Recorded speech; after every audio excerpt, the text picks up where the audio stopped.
L'art ne m'avait jamais atteint, et je n'avais jamais pu m'exprimer et faire ressentir des choses aussi fortes qu'à travers mon œuvre. J'en suis si fier. Je pense que je ne pourrais plus m'exprimer aussi bien qu'à travers la peinture. Waouh, qu'est-ce que je peux être fier de moi. C'était prévisible comme blague, non? Les rageux diront Photoshop.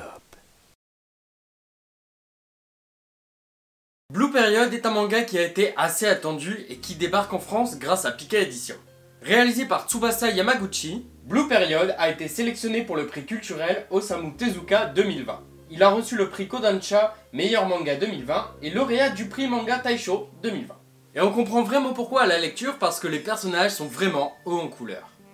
T'as compris comme on parle de peinture, y a de la couleur, du coup haut en couleur, c'est navrant comme blague, je sais, c'est pas fou. Yatora est un personnage qui sort assez régulièrement avec ses potes. Ils sortent, ils se font des nuits blanches, ils regardent des matchs de foot et tout, ils picolent plutôt pas mal. Et leur petit kiff, c'est un peu le matin de se faire un petit bol de nouilles avant d'aller vaquer à leurs occupations. Moi aussi je veux ressortir au bar, mes potes me manquent. En plus de ça, il est assez doué pour les études, il est plutôt beau gosse, autant vous dire que si on était dans la vraie vie, je l'aimerais pas trop quoi.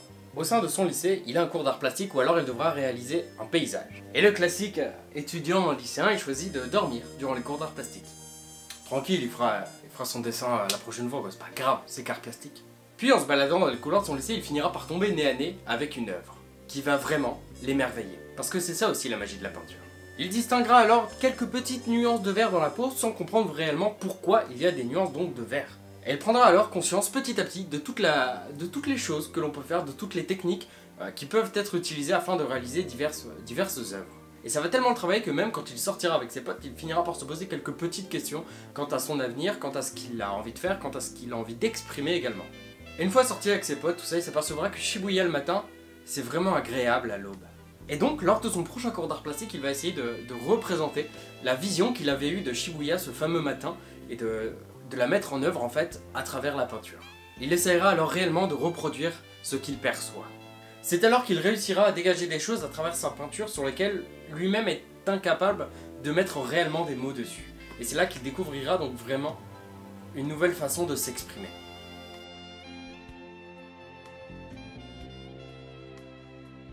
Blue Period est donc vraiment intriguant, et ce, dès ses premières pages. Scénaristiquement, tout est vraiment réaliste. Et je trouve ça vraiment beau que le personnage principal puisse découvrir une nouvelle passion, une passion qui va vraiment le guider à travers peut-être sa voie future, on ne sait pas encore, une fois qu'il est déjà au lycée. Parce que ça montre du coup qu'on peut vraiment se découvrir une nouvelle passion n'importe quand dans la vie, et elle peut vraiment nous changer, quel que soit l'âge qu'on a en fait. Et ce message, je le trouve vraiment particulièrement beau en fait, et touchant.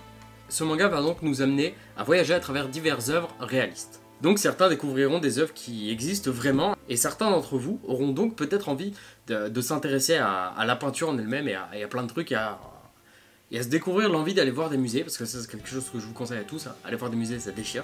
Et du coup c'est ultra positif aussi de montrer qu'à travers ce manga, qu'on peut s'intéresser à l'art à n'importe quel âge en fait, et que ça peut nous toucher bien plus tard alors qu'avant on n'en avait peut-être rien à foutre. Et ce message, je le trouve ultra positif. Graphiquement c'est parfois maladroit, ce qui est un peu marrant pour un manga sur l'art et tout ça. Mais moi, ce qui m'a particulièrement le plus touché, c'est parfois les yeux de la prof d'art plastique. Je sais pas, ça fait un peu des yeux comme si elle était possédée. J'ai été perturbé, on peut le dire, ouais. Sinon, le manga dans son ensemble est vraiment beau. Certaines pages au format A3 me rendent dingue, elles sont sublimes. C'est pas du tout un message que j'ai envie de faire passer à Pika Édition pour leur dire que si jamais ils ont envie de m'envoyer des trucs, je suis OP quoi. Non. En tout cas, c'est un manga qui m'a réellement touché. Déjà parce que j'aime le dessin, la peinture, l'art de manière générale, mais surtout parce que j'ai moi-même fait une école d'art.